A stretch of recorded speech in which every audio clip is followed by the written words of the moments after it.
Salut tout le monde, aujourd'hui dans cette vidéo on va faire une ossature sur une ligne, c'est-à-dire que sur un nouveau projet vous faites une ligne toute basique, là on lui met un composant d'ossature, voilà qui est fait. Ainsi vous pouvez toujours changer votre dimension de votre ligne, tout suit, et pourquoi pas changer le nombre de séparations, 12. Ok.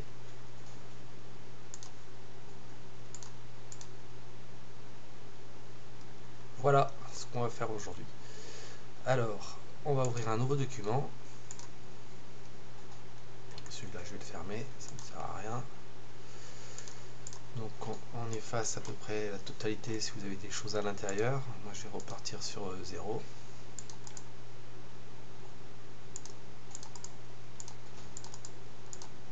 Ok. Alors, nous allons créer un arc de cercle. Passage. On sélectionne le point central, on clique une fois et on clique une deuxième fois. Cette ligne, on va lui attribuer un pilote de composants cintrés. On choisit la ligne, on le nomme, donc je vais le nommer CL, chemin de ligne. Alors comme vous pouvez le constater, ça a complètement changé. Maintenant il nous a fait un repère qui est dans la continuité de cette ligne. Vous ne pouvez plus revenir sur le repère absolu, il a disparu lui. Il s'est fait remplacer par le repère du pilote. Ok. On va passer dans les esquisses, on va faire un rectangle. On va lui attribuer des cotes. Ces cotes là, on va éditer celle-ci. Valeur côté, définir pilote. On va mettre le L pour la longueur. Ok. Un coup de clé plate sur l'esquisse. On fait la même chose en bas.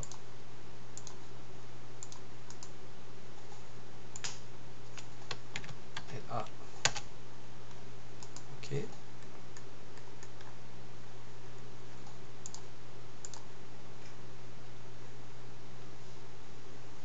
On va lui mettre une contrainte d'alignement.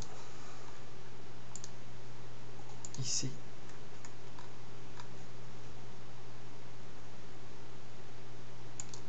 On va lui ajouter une cote de ce segment à cette flèche là. Voilà. On va éditer celui-là. Et définir pilote. On va poser position.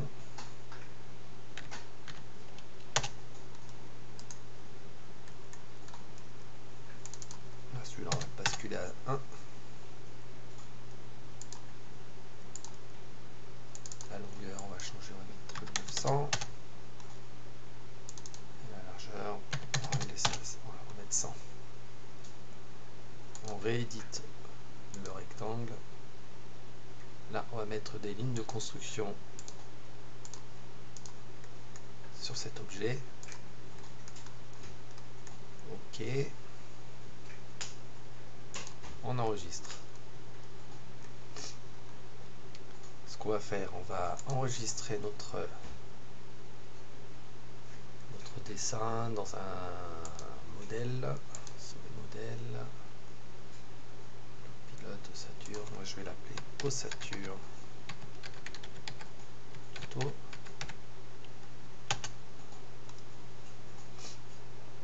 On va utiliser des profils. On va sélectionner ce point-là, hop, un clic droit pour les cotes. En bas, la même chose. Sur 3 points. Celui-ci. Alors attendez, Étant donné qu'on a confondu les deux, il serait plus judicieux de légèrement écarter le rectangle du centre. Pour vraiment pas accrocher le centre. Donc on reprend un rectangle en 3 points. On sélectionne là, ici. Clic droit. Dans les paramètres, on va fusionner les deux nouvelles cotes qui sont vertes. Et on va lui attribuer une cote de 19. Pourquoi pas plutôt, je vais mettre 18. Étant donné qu'on se sert souvent de CP épaisseur 18 pour pouvoir faire des ossatures de ce genre là. Voilà. Là on va refaire encore un rectangle sur 3 points. On va caler ce point là à celui-ci et on va l'accrocher à celui du bas. Ok. Là dans un calque on va masquer notre périmètre complet du rectangle, celui qui est en pointillé. Voilà. Voilà qui est fait.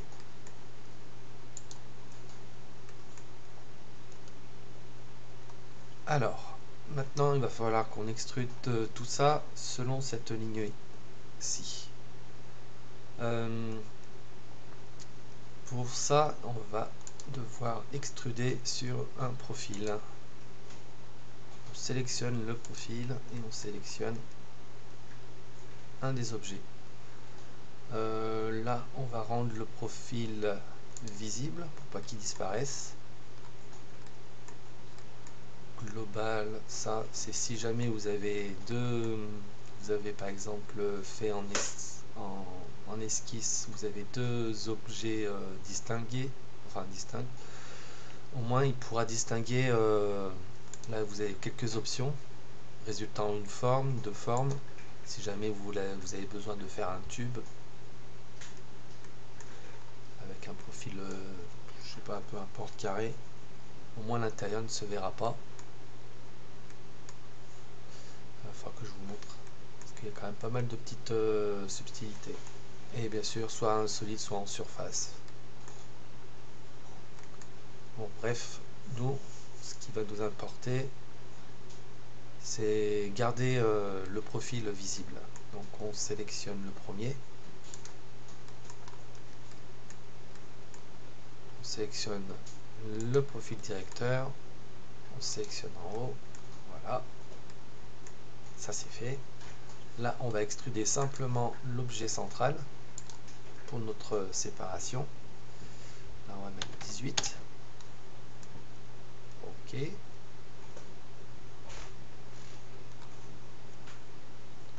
Maintenant, on va distribuer cet élément sur toute la longueur. Donc, comme on peut le constater, on n'a plus la ligne directrice. On va la réafficher. Dans paramètres, dans édition, on va faire répéter. On va sélectionner notre séparation. On va plutôt, avant, on va faire un petit coup de sauvegarde. Et on va nommer tout ça, en fait. Alors, je définis ma pièce. Alors, on se voit. Là, on peut toujours mettre une additionnelle, une cote de surlongueur, sur largeur, le type. Si on a fait les précédents tutos, on va mettre pièce en surcote. On va aussi distinguer que ce soit un panneau. OK. Même chose en haut.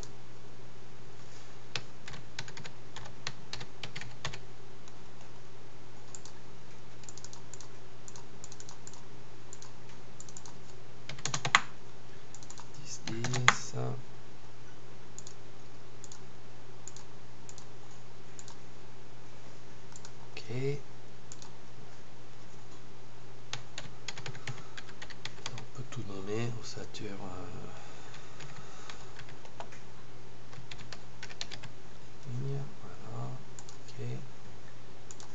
séparation. Ceci, on va le garder comme ça. Code fini, type, panneau, hop, et pièce finie. Ok. Alors moi, si jamais on a une feuille de débit à faire, ça sera bien distingué. Donc on va distribuer maintenant la séparation sur toute la longueur de la ligne. Donc on va faire répéter, on va montrer celui qu'il nous faut. Là-dedans, on va mettre sur profil. On sélectionne le profil. Je vous conseille de passer par 2 points. Les autres sont très galères à positionner. 2 points, ça marche super bien. Là, on fait OK. On nous demande le nombre. On va en mettre déjà juste 3.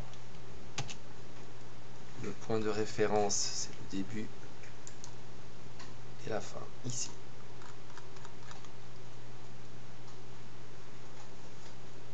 Voilà ce qu'on peut faire. On va dérouler tout ça. On va mettre le nombre. On va le mettre en pilote. NB. OK. OK. Maintenant, on va créer des... ça, c'est moins bon. Ça, c'est pas bien méchant.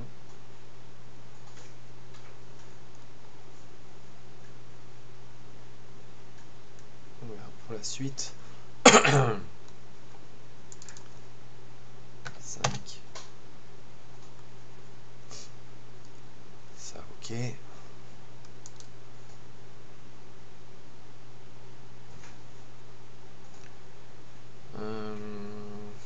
Maintenant, on va lui attribuer des tourillons. Alors, tourillon, même chose. Ce que je vous conseille, on va mettre sur un autre calque ce qu'on vient de créer là. Là, comme vous pouvez le voir, il y a le modèle qui est toujours visible. C'est pas forcément génial. On va mettre invisible. Et on remet. C'est bizarre, pourquoi il se fiche pas, lui. Comme un petit bug là. Oui, c'est normal parce que je suis en vue ici. Voilà. Ok.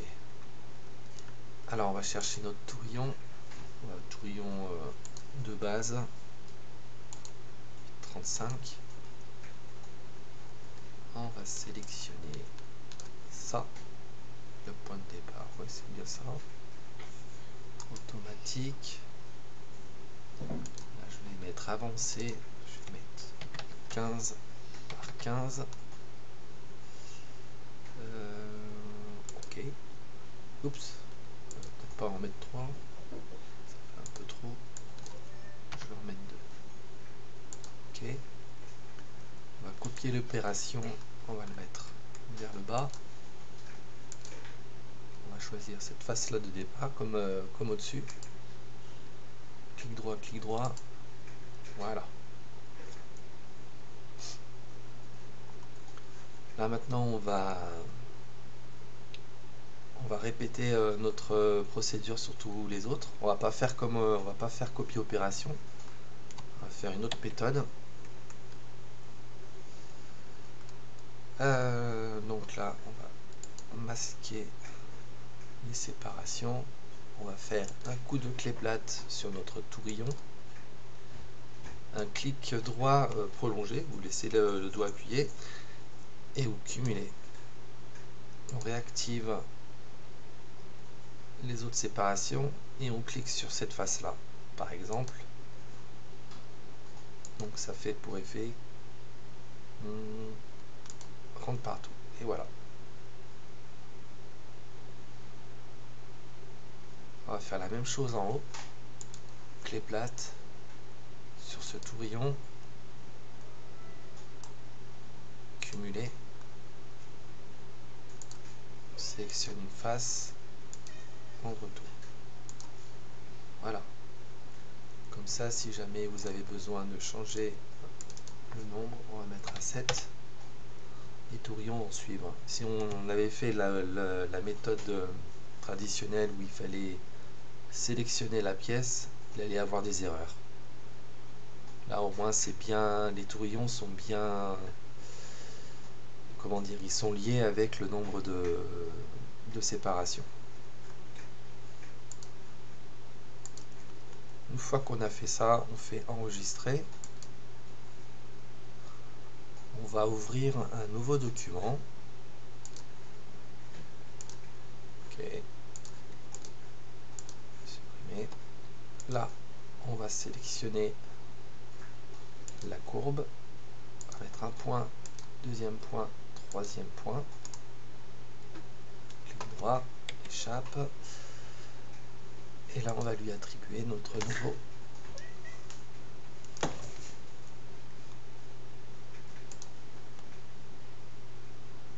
ossature tuto.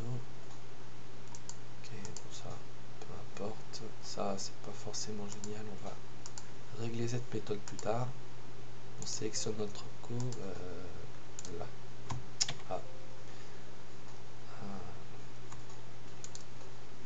On va revenir sur notre document précédent. On va faire quand même l'éditer document. Ici, on va le mettre en facultatif, ça, la largeur aussi, la position aussi, et le nombre facultatif. Ok, enregistre. On retourne sur notre document. On se la refait. Voilà, on sélectionne notre profil. Il génère notre ossature qu'on vient de créer. Échappe. Et on vérifie que tout cela fonctionne. Alors attention, il y a quand même des limites à pas dépasser sur ce genre de truc. Si vous pincez trop votre résultat, forcément, il va y avoir des superpositions, il va se mettre en rouge. Donc il y a des choses qui vont pouvoir marcher et d'autres, ça sera difficile de le faire. Si par exemple, on va créer un profil avec le cercle centre passage, on sélectionne ici, ici, et là, on va faire aussi une courbe avec plusieurs points. Tac, tac, tac, tac, tac. Et on va faire aussi encore autre chose. On va mettre une ligne là. On laisse le doigt appuyé. On clique ici. On fait un coup de A, histoire de voir une courbe. Continue. A pour une courbe. Voilà. Alors ce principe d'ossature de distribution sur des lignes, il va y avoir quand même parfois des petites erreurs, parce qu'on ne peut pas tout lui demander quand même. Et le pire, c'est qu'il y aura, ici, il n'y aura rien du tout. Pour lui, il n'y a pas d'erreur. C'est ça qui est assez étrange. Peut-être ça sera une évolution à faire pour ce logiciel. Là, donc, on va chercher notre ossature tuto. On va sélectionner celui-ci. Ok, échappe. Pareil pour celui-là. Là, vous voyez, vous avez déjà des problèmes et il n'y a aucune erreur détectée.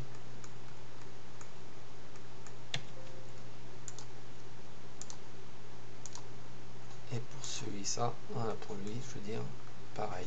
Voilà, il y a quand même que quelques erreurs détectées. Enfin, il n'y a aucune erreur détectée, et pourtant, visuellement, il y a quelque chose qui cloche. Même si on change peut-être notre nombre, on va le passer à 12 ou à 15. Pareil, il y a des erreurs. Ici, pareil.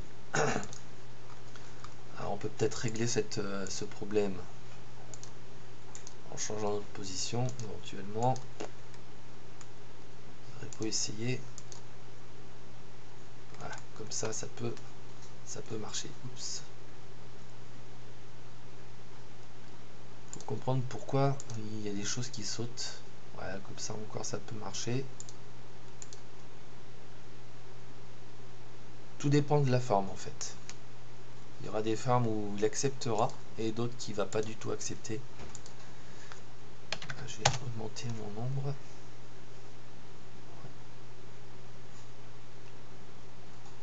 Là pareil. Voilà, celui-là par contre Vraiment rien à faire. Hein. Même si je change les lignes, je suis pas sûr de réussir à régler ce problème. Ouais, bon, c'est pas forcément génial. Ouais, si encore là ça peut aller, mais si à chaque fois il faut faire ça, ça va être problématique.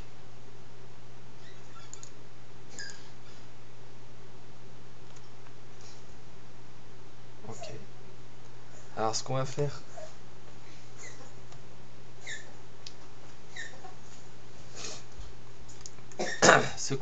on va lui attribuer un autre paramètre sur les séparations. Donc, dans l'ensemble principal, un clic droit, éditer ensemble.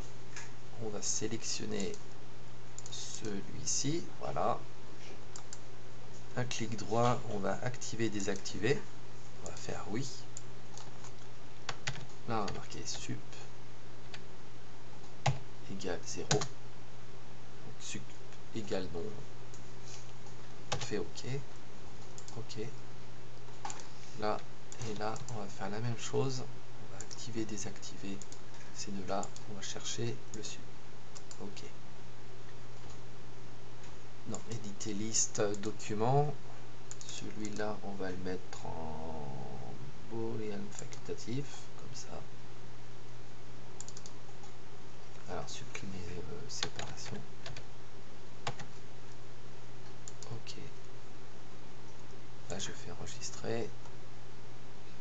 Je retourne dans mon document. Je sélectionne la clé plate sur cet élément.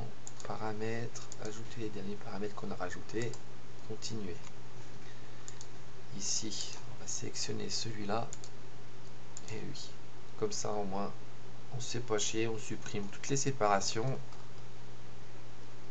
Et au pire, on fait un petit coup sur cette arête, on extrude jusqu'à une limitation du dessous, voilà.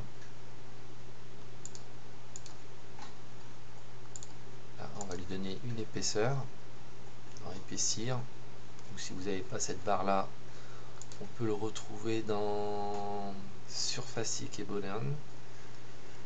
Et normalement, si je... Non, c'est pas là, en fait c'est autre forme. Autre forme, et ça doit être par là. C'est je me suis encore trompé, c'est pas ici. Ah. Où est-ce qu'il est, épaissir, en fait il était bien là. Épaissir, on sélectionne cette surface là, on lui met 18. Ok. Voilà, et on fait comme tout à l'heure, on fait répéter. Je sélectionne mon objet sur profil. Voilà, ok, oups, on retourne en arrière, on vérifie bien qu'on est sur 2 points.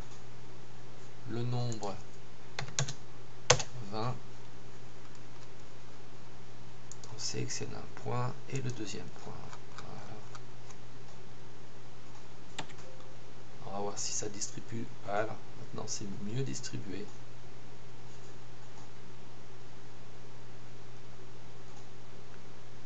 Voilà, j'espère que cette petite leçon vous a plu. Si ça vous a plu, faites comme d'habitude, mettez des pouces, abonnez-vous, ça me fait très plaisir, et partagez la vidéo, ça me fera encore plus plaisir. Je vous dis à très bientôt pour la suite.